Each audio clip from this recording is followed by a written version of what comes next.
Muy buenos días para todos, sean bienvenidos. Le pido por favor que tomen su lugar. Bienvenidos. ¿Cómo han estado? ¿Mucho frío? Un poquito. Bueno, aquí estamos por la misericordia de Dios, viendo las noticias que no son nada alentadoras, donde encontramos que Estados Unidos el día de ayer bombardeó 3 puntos de fabricación nuclear. Y bueno, esto Dios no permita que se pueda desatar posiblemente una tercera guerra mundial, un conflicto nuclear. Solo debemos estar encomendados, como dicen, en las manos de Dios, porque esto puede repercutir, una guerra puede repercutir realmente pues a nivel mundial lo que se está presentando en estos momentos. Así que nuestra confianza está en Dios, y sabiendo de que cuando veamos ese panorama, pues saber que Cristo realmente pues está a las puertas. Bueno, mis amados, continuamos con nuestro estudio bíblico, con las buenas noticias. Escuchamos primero malas noticias, pero ahora vamos a las buenas noticias, que es las buenas nuevas de salvación.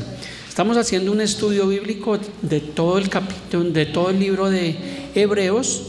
Hemos abarcado hasta hace 8 días, abarcamos el capítulo 6. Hoy vamos a ingresar al capítulo 7 del libro de Hebreos. ¿Cuántos hemos sido bendecidos? ¿Cuántos hemos aprendido más de la palabra de Dios? Así que si usted trae su Biblia, ábrala como buen cristiano en el capítulo 7 del libro de Hebreos. De lo contrario, pues aquí tenemos los versículos en el monitor. Capítulo 7 del libro de Hebreos tiene un título que dice el sacerdocio de Melquisedec. Ese es el título que tiene este capítulo. Entonces vamos a ir al versículo 1. Dice: porque este Melquisedec, rey de Salem, sacerdote del Dios Altísimo, que salió a recibir a Abraham, que volvía de la derrota de los reyes, y le bendijo. Entonces aquí tenemos una primera pregunta en este primer versículo: ¿quién es este Melquisedec? ¿Cuántos habían escuchado de Melquisedec en la Biblia? ¿No habían escuchado? Pues aquí lo tiene, lo habla el libro de Hebreos, y el contexto usted lo puede encontrar en el capítulo 14 y específicamente el capítulo 14 del libro del Génesis. Ahí nombra a Melquisedec. ¿Pero quién es? Dice que es rey de Salem, era un sacerdote del Dios Altísimo.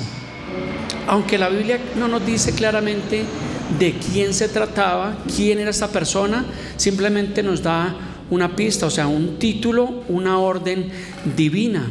Algunos teólogos tratan de estudiar quién fue esta persona, pero pues realmente no es a ciencia cierta o bíblicamente poder descifrar de quién está hablando, pero habla realmente de un título o una orden divina. Entonces Melquisedec, rey de Salem, sacerdote del Dios Altísimo. Versículo 2 del libro de Hebreos capítulo 7 dice: a quien asimismo, o sea, hablando de Melquisedec, dice: a quien asimismo dio Abraham los diezmos de todo, cuyo nombre significa primeramente rey de justicia y también rey de Salem, esto es, rey de paz. Entonces, como les decía, en el capítulo de Génesis 14 encontramos que también, pues hablando de guerras, también se desató allí en el capítulo 14 una guerra, donde encontramos que Abraham liberta a su sobrino Lot. Usted puede leerlo en casa, Génesis capítulo 14, una guerra que se desató allí en el Nuevo Testamento, en el Génesis. Pero pues las guerras de antes no eran como las guerras de hoy.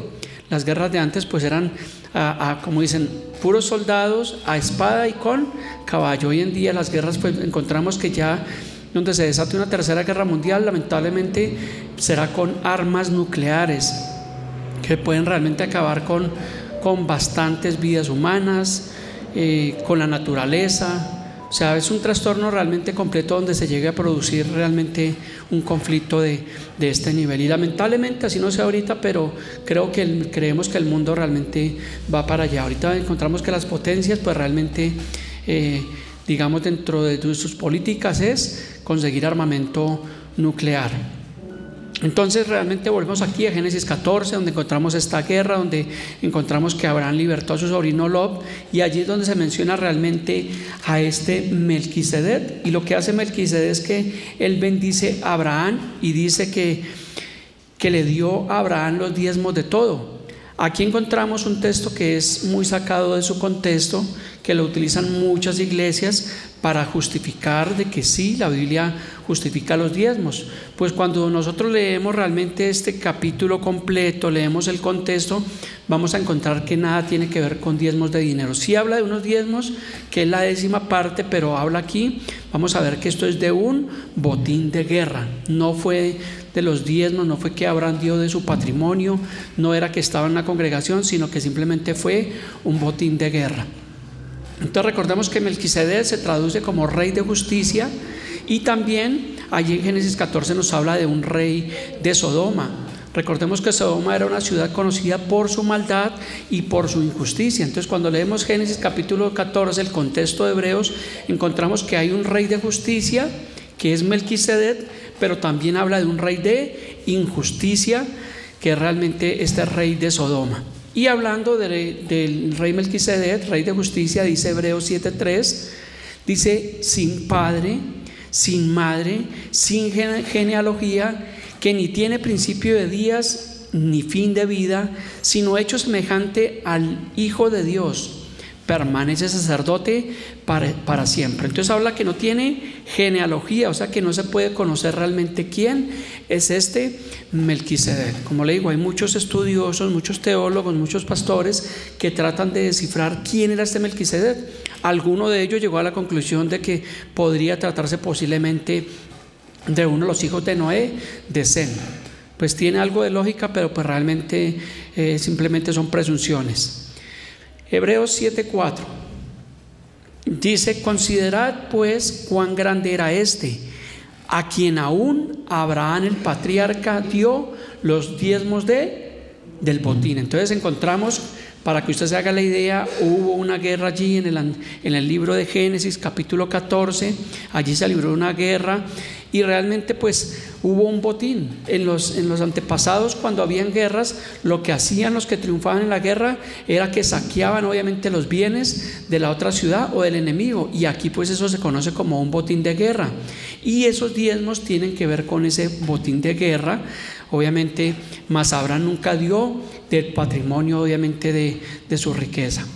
Hebreos 7:5 dice: ciertamente los que entre los hijos de Leví reciben el sacerdocio tienen mandamiento de tomar del pueblo los diezmos según la ley, es decir, de sus hermanos, aunque estos también hayan salido de los lomos de Abraham. Entonces, como le digo, esto es un texto muy mal usado, sacado de su contexto por algunas iglesias para justificar que realmente las personas o la iglesia del tiempo presente debe dar los diezmos a los sacerdotes. Pues hay que entender que nosotros los pastores obviamente hacemos parte del llamado de Efesios 4:11, mas no somos ni hijos de Leví ni somos realmente levitas. Pero muchos pastores dicen pues que es que nosotros ejercemos un sacerdocio. Pues de cierta forma sí lo ejercemos, pero bajo el llamado de Efesios 4:11, mas no como hijos de Leví. Entonces eso es una herejía, es un engaño cuando una iglesia coge este texto, lo pone aún en los sobres de diezmo y dicen: ustedes tienen que dar sus diezmos y dar sus ofrendas, porque mire, aquí está en la palabra de Dios y está en el Nuevo Testamento. Entonces lo que están haciendo es que están transgiversando realmente este contexto. Entonces recuerde que no se debe utilizar este pasaje bíblico de Hebreos capítulo 7, donde habla de este sacerdocio, donde habla de Melquisedec, donde habla de unos diezmos, para imponer una carga, para imponer unos diezmos a una congregación. Continuemos. Hebreos 7:6 dice: pero aquel cuya genealogía no es contada entre ellos, dice, tomó de Abraham los diezmos. Y alguno dirá: pastor, pero mire, ahí está hablando de los diezmos. Sí, está hablando de una 10ª parte de un botín de guerra. Yo con los hermanos que hemos estudiado acá el tema de los diezmos, la verdad bíblica acerca de los diezmos, hemos tomado muchas de estas citas para poder corroborar.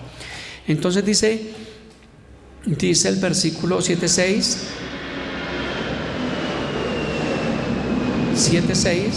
pero aquel cuya genealogía no es contada entre ellos tomó de Abraham los diezmos y bendijo al que tenía las promesas. Recuerde que este es Melquisedec, rey de justicia. Hebreos 7:7, y sin discusión alguna el menor es bendecido por el mayor. Versículo 8 dice: y aquí ciertamente reciben los diezmos. Y alguno volverá a decir: pastor, vuelve y lo repite. No. Y aquí ciertamente reciben los diezmos hombres mortales, pero allí uno de quien da testimonio de que vive. Versículo 9: y por decirlo así, en Abraham pagó el diezmo. Vuelve y repite 3, 4 versículos que están hablando de un diezmo, pero de un diezmo de una décima parte de ¿qué? De un botín de guerra. Dice: en Abraham pagó el diezmo también Leví, que recibe los diezmos. Entonces encontramos uno que pagó el diezmo y uno que recibe los diezmos. Hebreos 7:10: porque aún estaba en los lomos de su padre cuando Melquisedec le salió al encuentro. Versículo 11: si pues la perfección fuera por el sacerdocio levítico, porque bajo él recibió el pueblo la ley, dice: ¿qué necesidad? Hace una pregunta el escritor a los hebreos: ¿qué necesidad habría aún de que se levantase otro sacerdote según la orden de Melquisedec y que no fuese llamado según el orden de Aarón hasta el fin? Esto significa realmente que Cristo es el único y eterno sacerdote de todos los hombres. Estábamos estudiando, como le digo, estamos estudiando el libro de Hebreos y encontramos obviamente que Jesús es superior a los ángeles, que Jesús es superior a Moisés, que Jesús es nuestro sumo sacerdote. Y ahora realmente encontramos que Cristo es el único y eterno sacerdote de todos los hombres. Entonces, cuando hablamos de Melquisedec, de ese rey de justicia, podemos estar hablando de nuestro Señor Jesucristo, porque recuerde que toda la Biblia es cristocéntrica, y lo que quiere llegar aquí el escritor de los Hebreos, simplemente llegar a resumir y mostrar realmente a Cristo. Porque mire lo que dice el versículo 12: porque cambiado el sacerdocio, necesario es que también haya un cambio de ley. Entonces, cuando hay un cambio de ley, necesariamente también realmente, o sea, cuando hay un cambio de sacerdocio, también necesariamente hay un cambio de ley. Cuando empezamos a estudiar Dios mediante en 8 días, el capítulo 8, capítulo 9, capítulo 10 del libro de Hebreos, vamos a encontrar, porque ahí está la clave donde muestra la diferencia, donde encuentra la transición de la ley realmente a la gracia, de la ley realmente o de un antiguo pacto a un nuevo pacto, de los sacerdotes que ejercían antes, del sacerdocio levítico, del sacerdocio de Aarón, a un sacerdote que realmente es Cristo. Es lo que quiere realmente mostrar el libro de Hebreos. Por eso, cuando decidimos hacer este estudio del libro de Hebreos, les dije que es un libro realmente maravilloso, un libro importante. Todos los libros de la Biblia son importantes, pero el libro de Hebreos realmente nos hace un resumen realmente de la ley de la gracia. Si usted no ha leído toda la Biblia, si usted lee el libro de Hebreos, pues realmente le está haciendo un resumen de lo que era el Antiguo Testamento, el Antiguo Pacto, lo que eran los sacrificios, y todo lo resume realmente en el sacrificio de Cristo, en el sacrificio único, perfecto y completo. Hebreos capítulo 7, versículo 13: y aquel de quien se dice esto es de otra tribu, o sea, no de la tribu de Leví, dice, de la cual nadie sirvió al altar. Entonces está hablando, se refiere a Jesucristo. Obviamente sabemos que Jesucristo, ¿de qué tribu descendía? ¿Alguien me ayuda? De la tribu de Judá. Por eso a Jesús se le llama el león de la tribu de Judá. O sea que el Señor Jesucristo no descendía de la tribu de Leví, sino de la tribu de Judá. Recordemos que estas son las 12 tribus de Israel, eran los hijos de Jacob. Entonces, unos eran los levitas, que eran los encargados obviamente del sacerdocio, y obviamente de la tribu de Judá vino nuestro Señor Jesucristo. Aquí lo dice el versículo 14: porque manifiesto es que nuestro Señor Jesucristo vino ¿de dónde? De la tribu de Judá, de la cual nada habló Moisés tocante al sacerdocio. Entonces algunos dirán: pero la tribu de Judá no tenía la responsabilidad de ser sacerdotes. Pero Jesús sí tomó esa responsabilidad, no siendo hijo de la descendencia realmente de Leví, pero sí de la descendencia de Judá. Hebreos 7:15 dice: y esto aún es más manifiesto, si a semejanza de Melquisedec se levanta un sacerdote distinto. Recordemos que Dios ha sido manifestado en carne ha sido justificado con el Espíritu y Jesús ha sido visto de los ángeles. Entonces Jesús es nuestro sumo sacerdote y ahora Jesús es nuestro Rey de Reyes y nuestro Señor de Señores. Hebreos 7:16 dice: no constituido conforme a la ley del mandamiento acerca de la descendencia, sino según el poder de una vida indestructible. Recordemos que Jesús fue indestructible. Cuando leemos Colosenses 2:15, dice que despojando a los principados y a las potestades, los exhibió públicamente, triunfando sobre ellos en la cruz. Entonces, para muchas personas, tal vez para muchas religiones, el sacrificio de la cruz fue una derrota, pero encontramos en la Biblia lo que nos dice Colosenses 2:15, que fue una victoria porque Jesús triunfó sobre ellos. Algunos dicen que si el diablo hubiera sabido lo que iba a acontecer con la vida de Jesús, pues nunca hubiera entregado al Señor Jesús. Para el diablo en ese momento fue una victoria, ¿cierto? Pero realmente la victoria fue que Jesús murió, que Jesús resucitó, que Jesús está sentado a la diestra del Padre y que Jesús prometió que vendría por segunda vez. Y que los eventos que estamos viendo alrededor del mundo pues simplemente nos muestran que cada día esa promesa está más cercana. Nadie sabe el día ni la hora, ni podemos decir que este conflicto que hay ahorita en el mundo entero, que sea ya el fin. No lo sabemos, pero sí Jesús dijo que cuando viéramos todas las señales en Mateo 24, dijo que estuviéramos atentos, estuviéramos alertas, porque sí, realmente eso nos puede mostrar que realmente el tiempo realmente está cerca. Y ojalá, pues uno dice, con este mundo perverso, este mundo lleno de maldad, de conflicto, lo que estamos viviendo, pues yo creo que más de uno diríamos, pues es preferible que el Señor realmente venga y ponga realmente fin al pecado y realmente fin a la expiación y traiga consigo realmente los cielos nuevos y traiga consigo la nueva tierra, y venga el juicio del trono blanco, y venga el tribunal de Cristo, y venga la primera muerte, la segunda muerte, la primera resurrección, la segunda resurrección, la vida eterna, y se cumpla realmente el resto de las profecías bíblicas, porque aún faltan profecías bíblicas por cumplirse. O sea, estamos realmente, yo creo que en un 80-90% del cumplimiento de las profecías bíblicas. O sea, que el restante que falta son las profecías del tiempo del fin. Y aunque nadie quisiera que llegara al fin, pues realmente la Biblia sí nos dice que obviamente pues todas las señales, usted puede leer en su casa Mateo 24, desde el versículo 1 en adelante, que habla de la tribulación, habla de la gran tribulación, habla del anticristo. Lea Apocalipsis capítulo 13, y cuando lo traemos a colación podemos ver que realmente y posiblemente nosotros o nuestros hijos sea la generación que sean testigos oculares, testigos visibles de realmente el cumplimiento final de las profecías del tiempo del fin. Lo único que debemos es tener presente que nuestros nombres están escritos en el libro de la vida, vivir para el Señor como si fuera el último día, estar a cuentas y a paz realmente con el Señor. Entonces Jesús fue y es completamente indestructible. Continuemos. Hebreos capítulo 7 versículo 17 dice: pues se da testimonio de él, dice: tú eres sacerdote para siempre, según el orden de Melquisedec. Recordemos que Jesucristo es el mismo ayer, hoy y por siempre y por los siglos de los siglos. Hebreos 7:18: queda pues abrogado el mandamiento anterior a causa de su debilidad e ineficacia.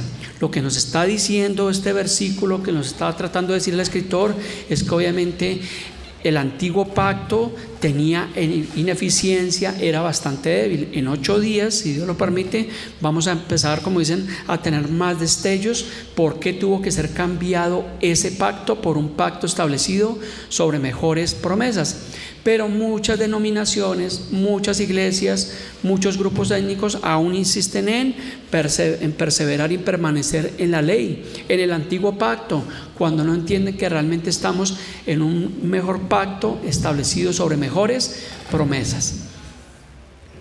Hebreos 7:19 dice: pues nada perfeccionó la ley, dice, y la introducción de una mejor esperanza por la cual nos acercamos a Dios. Esa esperanza realmente es Cristo, lo dice Colosenses 1:27. hablando de una mejor esperanza, dice: a quienes quiso Dios dar a conocer las riquezas de la gloria de este misterio entre los gentiles, que es ¿quién? Que es Cristo, en vosotros la esperanza de gloria. O sea que la única esperanza que nosotros tenemos es Cristo. El mundo obviamente está en zozobra, el mundo está en angustia. ¿Qué puede pasar? Se puede presentar una tercera guerra mundial, pueden venir más hambrunas, pueden venir más enfermedades, y obviamente lo natural y en nuestra humanidad pues de cierta forma nos puede como mover, pero cuando miramos a la palabra de Dios encontramos que en Cristo tenemos la esperanza de gloria. Él es la única esperanza que realmente nosotros tenemos. Y si partimos para estar a la presencia de Dios. Y si permanecemos para estar realmente en los caminos de Dios. O sea que encontramos que el único camino en estos tiempos no es una guerra, el único camino realmente es Cristo. Tal vez ahorita por medio de toda esta situación que está pasando, las naciones digan: venga, hagamos la paz, y esté la ONU, y esté la Unión Europea, y se unan allí los cancilleres y los diplomáticos y digan: hagamos una paz. Pero realmente encontramos que esa no es la solución, porque la Biblia dice que cuando digan paz y seguridad, dice que vendrá sobre ellos destrucción repentina. Entonces el camino no es una paz, el camino es Cristo, porque Cristo es nuestra paz. Si todas las naciones decidieran realmente volver su mirada al cielo, volver su mirada a Dios, volver su mirada a la Biblia, pues realmente tendríamos un mundo mejor. Pero encontramos que Irán, a pesar de que es uno de los mayores enemigos de Israel y Estados Unidos, Irán es uno de los mayores enemigos del pueblo de Dios. Ellos son de una descendencia islámica, y los islámicos odian realmente a los judíos y odian realmente a los cristianos. Ellos son realmente enemigos de Dios. Entonces la solución no es la paz en sí, sino la solución es realmente Cristo, porque Él dijo que Él era el camino, que Él era la verdad y que Él era la vida. Un principio tan básico, pero que la humanidad realmente hasta el día de hoy no puede entender que el camino realmente es Cristo. Porque si las personas, imagínense si el resto del mundo pensara o viviera como vivimos muchos cristianos, pues obviamente no tendríamos los conflictos que tenemos, porque obviamente se deduce, se supone que los cristianos somos personas de bien, personas de paz, y si el mundo, pues digamos que tomara este principio, tendríamos un mundo muchísimo mejor. Pero sabemos que esto no se va a cumplir, porque la Biblia obviamente nos dice, nos predice que son muchos más los que se pierden, muchos más los que cogen el camino de perdición, y que pocos son los que hallan el camino de la vida eterna. Muchos son los que entran por esa puerta estrecha, pero la mayoría del mundo está entrando por la puerta ancha, que es un camino de perdición, un camino de maldad. Hebreos 7:20 dice: y esto no fue hecho sin juramento. Versículo 21: porque los otros ciertamente sin juramento fueron hechos sacerdotes. Está hablando del sacerdocio levítico y del sacerdocio de Aarón. Dice: pero este con el juramento del que le dijo, juró el Señor, dice, y no se arrepentirá. Tú eres sacerdote para siempre según la orden de Melquisedec. Entonces los otros sacerdotes, hablando de los sacerdotes que había en el Antiguo Testamento, fueron obviamente sacerdotes sin juramento. Ellos lo hacían obviamente por la ley, lo hacían obviamente por amor del Señor. Recordemos que en el Antiguo Testamento habían los sacerdotes levitas, habían profetas, porque era la orden, pero en el Nuevo Testamento ahora tenemos, según Efesios 4:11, que tenemos pastores, tenemos maestros, tenemos evangelistas, que son los encargados de ir y promulgar las nuevas de salvación. Ya en este tiempo, recuerde, para los que no saben, ya no tienen vigencia ni los profetas. ¿Por qué? Porque tenemos la profecía completa, tenemos la palabra profética más segura. Y el tema de los apóstoles de igual modo, pues porque obviamente, aunque podemos hacer una obra apostólica, obviamente los apóstoles ya no tienen tampoco obviamente fundamento realmente en este tiempo.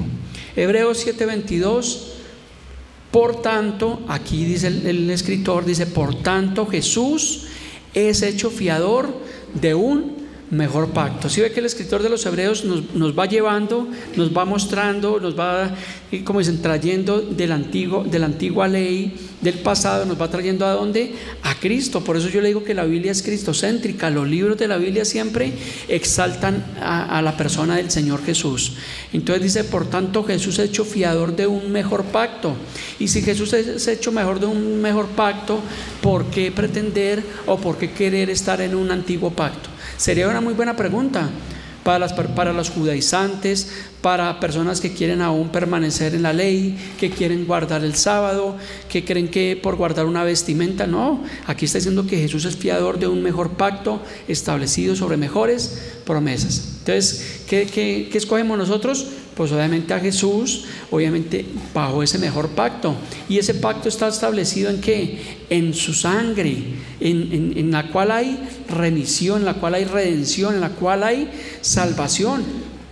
Por eso hablamos y llegamos siempre a la conclusión que Jesús obviamente es ese sumo sacerdote que con una sola ofrenda, lo que estudiamos hace unos días atrás, con una sola ofrenda nos hizo perfectos, porque ya no hay necesidad más de sacrificios, ya no hay necesidad más de holocaustos, sino ahora tenemos un único sacrificio, único, perfecto y completo. Y si eso no le basta a la humanidad, pues realmente bastante triste.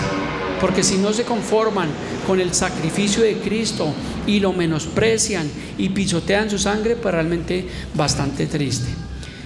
Hebreos 7:23 dice, y los otros sacerdotes llegaron a ser muchos. Claro que eran bastantes, porque era toda la descendencia de Leví. Recuerde que el Señor, cuando repartió heredad, le dio heredad a todas las tribus de Israel, menos a la tribu de Leví. ¿Y cuál era la orden de Leví? Ustedes lo saben, eran obviamente el ser sacerdotes del pueblo. Y obviamente dice que llegaron a ser muchos, debido a que por la muerte no podían continuar. O sea que ellos ejercían el sacerdocio, y cuando la persona moría, ¿qué pasa? Pues ahí se acababa su sacerdocio y tenía que venir el reemplazo, tenía que venir otro sacerdote y otro sacerdote, siempre por causa de la muerte, que es lo que nos dice Hebreos 9:27. Dice, pero de la manera que está establecido para todos los hombres que mueran una sola vez, y después de esto el juicio. Continuamos. Hebreos 7:24 dice, mas por cuanto permanece para siempre, tiene un sacerdocio inmutable. ¿Qué significa inmutable? Que no se puede cambiar, que es imposible de sustituir, que no puede modificarse ni en su forma de ser, ni en su contenido. Entonces, ¿de quién está hablando? Del Señor Jesucristo. Él es inmutable y permanece realmente para siempre, porque realmente, les pongo un ejemplo, como los pastores hoy en día. Listo, está el pastor de una congregación, de una denominación, puede hacer un trabajo pastoral por 10, por 20, por 30 años, por 50 años. Hay pastores que dedican casi más de la mitad de su vida a servir al Señor, pero llega un momento donde las personas mueren, pero no muere el Evangelio sigue, la palabra de Dios permanece para siempre, porque la palabra de Dios es eterna. Entonces tenemos esa certeza, tenemos esa garantía realmente en Cristo Jesús.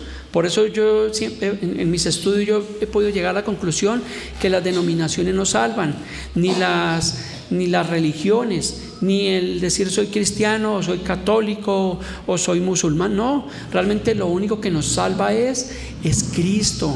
Es nuestro Señor, ese es el galardón que nosotros realmente tenemos y a lo que nosotros debemos realmente apuntar, que es la vida eterna. No acá, porque todo, como decía Santiago, que es vuestra vida, dices un poco de neblina que desaparece por un poco de tiempo y luego desaparece. O sea que si tú miras tu vida, cuando te mires al espejo es el día de hoy, mírate y recuerda que tú no eres temporal. Perdón, que no somos eternos, somos temporales. Tu carro es temporal, tu vida es temporal, tus hijos es temporal, tu trabajo, por bueno que sea, es temporal, pero lo único eterno es Cristo, es su palabra, y obviamente hay una promesa para los que permanecemos en Él, que estaremos en la eternidad de Dios. Esto es algo maravilloso, y a veces digamos que nuestra mente no podemos alcanzar a entenderlo, porque nos basamos realmente por lo que vemos y nos dolemos por lo que vemos, porque si nos enfermamos nos duele. Si tenemos un problema económico, pues eso realmente nos va a doler, pero realmente cuando entendemos realmente que nuestra vida es Cristo, es cuando la persona, yo digo que ha llegado a ese grado donde el Señor quiere que lleguemos, a ese grado de madurez. Hablamos hace 8 días de la madurez. Entonces debemos madurar y entender que realmente nuestra vida está escondida realmente en Cristo, en la eternidad. Y cuando habla de la eternidad, habla algo maravilloso, algo inmutable, algo que no tiene fin, algo como lo que dice Apocalipsis 22, que Dios enjugará toda lágrima de los ojos de ellos, y ya no habrá llanto, ni tristeza, ni enfermedad, ni habrán guerras, ni rumores de guerras, ni habrán pestes, ni habrán enfermedades, ni habrán hambrunas. Ese es el mundo que todos deseamos, pero realmente está escondido en Cristo. Ahorita las Naciones Unidas quieren ellos unirse y que haya un mundo mejor y mejorar el medio ambiente y mejorar la calidad de vida, pero realmente sabemos que eso no va a pasar.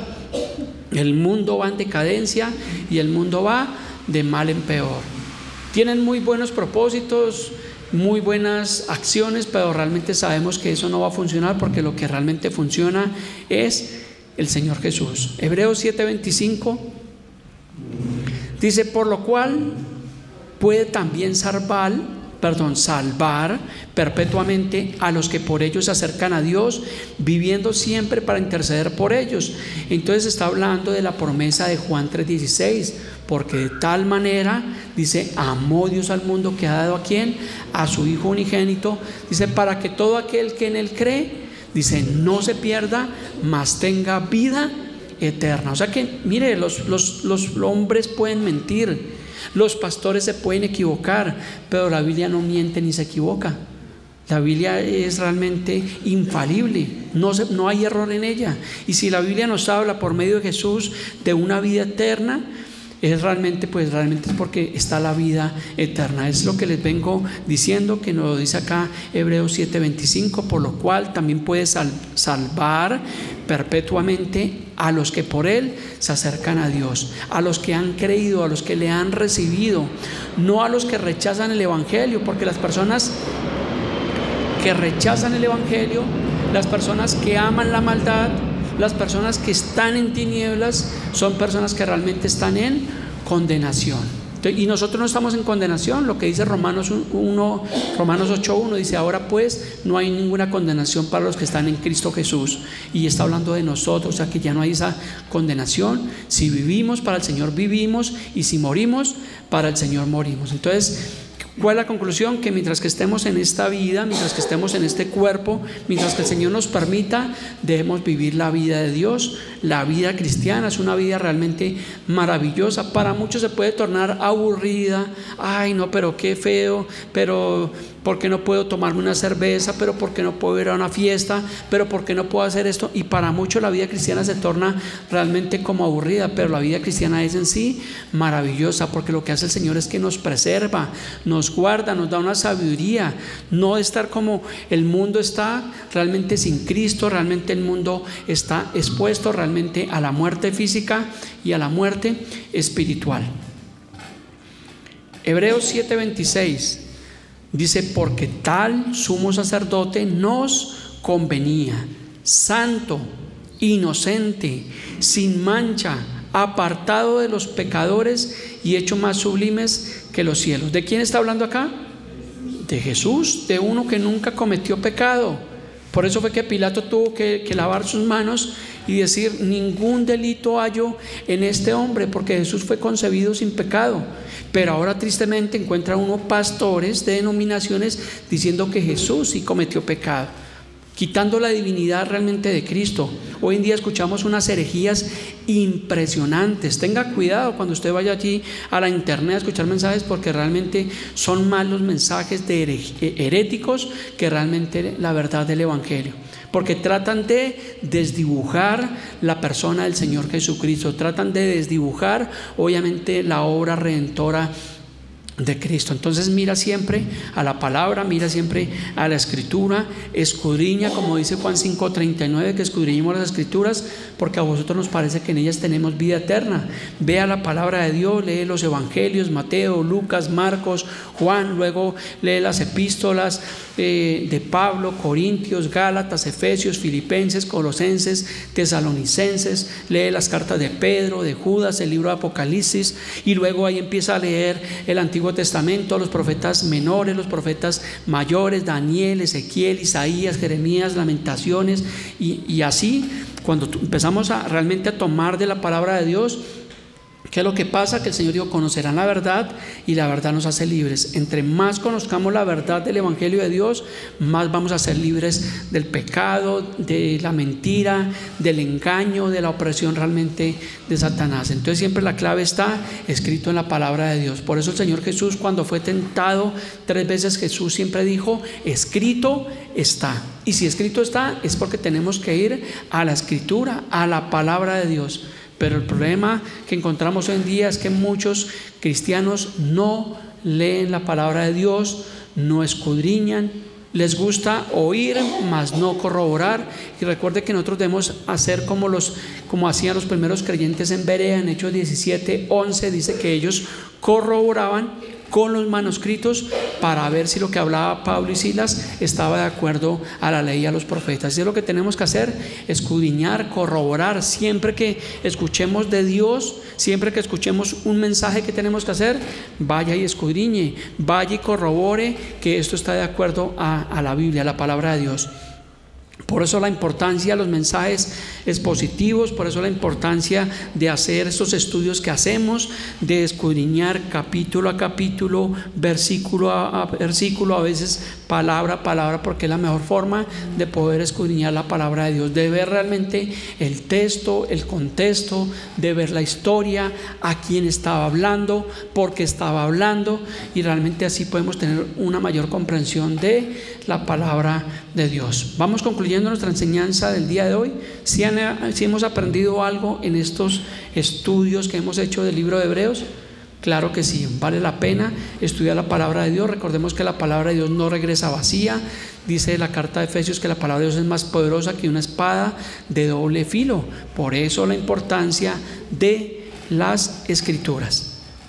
Entonces habla de uno santo, inocente, sin mancha, apartado de los pecadores y hecho más sublimes que los cielos. Está hablando de nuestro Señor Jesucristo, Rey de reyes y Señor de señores. Hebreos 7:27, para ir concluyendo, dice que no tiene necesidad cada día como aquellos sumos sacerdotes. Mire lo que dice: los antiguos sacerdotes, ellos tenían necesidad de ofrecer primero sacrificios por sus propios pecados y luego por los del pueblo. ¿Por qué lo hacían los sacerdotes así? Porque por más que ellos fueran escogidos, ellos tenían pecado, porque la Biblia dice que todos hemos pecado. Entonces los sacerdotes tenían que ofrecer un sacrificio primero por sus propios pecados y luego por los del pueblo. Dice: por esto lo hizo una vez para siempre, ofreciéndose a sí mismo. O sea que esos sacerdotes eran temporales, no eran eternos. ¿Por qué? Porque obviamente había una debilidad, había pecado realmente en algunos sacerdotes. Entonces por eso tenían que estar haciendo sacrificios continuos. Pero cuando vino el sacrificio de Cristo, ¿qué pasó? Que cesaron los sacrificios y ahora tenemos un único sacrificio, que es Cristo. Por eso dice la palabra que si alguno hubiere cometido pecado, dice: abogado tenemos para con el Padre. Ya no tenemos necesidad de sacrificar un corderito, sino simplemente vamos ¿a dónde? A la cruz. Venimos al Señor, le pedimos que nos perdone, que tenga compasión de nosotros, que nos dé sabiduría, que nos dé discernimiento, que nos dé inteligencia, y venimos realmente a Cristo, porque realmente Él es el que tiene la capacidad, con un solo sacrificio, con una sola ofrenda, de lavar nuestros pecados y de que nosotros permanezcamos, obviamente que nuestros nombres estén escritos en el libro de la vida. Entonces aquellos sumos sacerdotes tenían que primero, obviamente, hacer sacrificios por sus propios pecados. Y el último versículo que tenemos el día de hoy del capítulo 7 de Hebreos, de nuestro estudio, es el versículo 28. el sacerdocio de Melquisedec. Dice, porque la ley constituye sumos sacerdotes, ¿a quién? A débiles hombres. Entonces aquí encontramos la debilidad del hombre. Por más que el pastor sea pastor, el pastor obviamente es una persona común y corriente y tiene obviamente debilidades, y el pastor, digamos que de cierta forma se puede equivocar, pero tiene siempre que venir realmente a Dios, porque dice que la ley constituye sumos sacerdotes a débiles hombres. Pero la palabra del juramento posterior a la ley, al Hijo hecho perfecto para siempre. Entonces, para resumir, ¿qué deseamos? ¿La ley imperfecta con hombres débiles o la ley de Dios del nuevo pacto, obviamente con un Hijo perfecto para siempre, que es el Señor Jesús? Gloria a Dios por el sacrificio de Cristo. Si el Señor nunca hubiera dado su vida por nosotros en rescate, estaríamos todavía en condenación, estaríamos todavía sin esperanza, estaríamos todavía como nuestros antepasados, haciendo ofrendas, haciendo sacrificios, teniendo intermediarios. Por eso es que ya nosotros necesitamos intermediarios, porque tenemos un único intermediario, lo que dice Hechos 4:12, que obviamente el único mediador entre Dios y los hombres, ¿quién es? Es Jesucristo, hombre. No necesitamos otro intermediario, no necesitamos ni a María, ni a San Charbel, ni los santos, ni a María, sino el único mediador realmente es Cristo. La palabra de Dios es cristocéntrica, somos una iglesia cristocéntrica y le damos al Señor Jesús toda la honra, toda la gloria y toda la alabanza, porque gracias a ese sacrificio único, perfecto, completo, nosotros hemos sido justificados. Gracias al Señor por su palabra. Así que póngase sobre sus pies. Vamos a concluir en oración de agradecimiento a nuestro Dios por su palabra, por su misericordia, por su fidelidad, por permitirnos realmente escudriñar y poder hacer estos estudios bíblicos. Si el Señor lo permite, en 8 días vamos a comenzar el capítulo 8 del libro de Hebreos, donde dice que el Señor Jesús es mediador de un nuevo pacto. Padre precioso Dios, en esta mañana